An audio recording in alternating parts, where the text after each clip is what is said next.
ওই দেখ রাজু, একা একটা ছাগল হাঁটাহাঁটি করছে। কিন্তু ও তো মানুষের গ্রামের পাশে আছে। আরে তুই কোনো চিন্তা করিস না রাজু, আমি যুক্তি দিয়ে ওকে জঙ্গলে নিয়ে আসব। এক গভীর জঙ্গলে থাকত এক হিংস্র বাঘ আর এক ধূর্ত শিয়াল।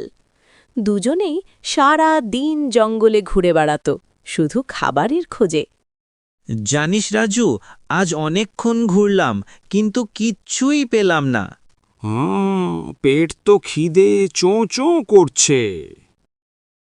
হাঁটতে হাঁটতে হঠাৎ তাদের চোখ পড়ল জঙ্গলের ধারে, গ্রামের কিনারায় হাঁটতে থাকা একটি ছাগলের ওপর। ওই দেখ রাজু, একা একটা ছাগল হাঁটাহাঁটি করছে। কিন্তু ও তো মানুষের গ্রামের পাশে আছে। আরে তুই কোনো চিন্তা করিস না রাজু, আমি যুক্তি দিয়ে ওকে জঙ্গলে নিয়ে আসব। শিয়াল আর বাঘ মিলে ছাগলের কাছে এগিয়ে গেল। ভাই ছাগল, তুমি এখানে কেন? জঙ্গলের ভেতরে কত সুন্দর নরম ঘাস আছে জানো? হ্যাঁ, আর সেখানে কোনো ঝামেলাও নেই, একদম শান্ত। তাই নাকি? তাহলে তো ভালোই হবে। হ্যাঁ, কারণ আমরা তো আর ঘাস খাই না, তাই বন্ধু হিসাবে তোমাকে নিয়ে খাওয়াবো ভাবছি। সরল ছাগল তাদের কথায় বিশ্বাস করে জঙ্গলের ভেতরে চলে গেল।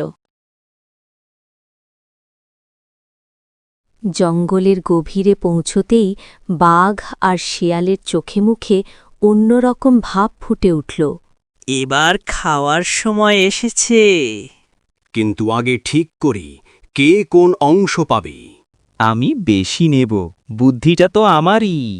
না, আমি শক্তিশালী, তাই বড় অংশ আমার। এই ঝগড়া দেখে ছাগল সব বুঝে গেল।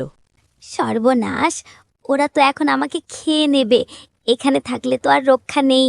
ছাগল দৌড়াতে দৌড়াতে সোজা গ্রামের দিকে পালানো। বাঁচাও, বাঁচাও, বাঁচাও। ছাগল তার মালিকের কাছে গিয়ে সব কথা খুলে বলল। কি বলছিস? দাঁড়া, আমি এক্ষুনি আসছি। মালিক লাঠি হাতে নিয়ে জঙ্গলের দিকে দৌড়ে এলো।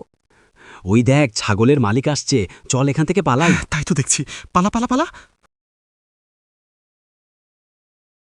সর্বনাশ, আজ বিপদ থেকে বাঁচলাম।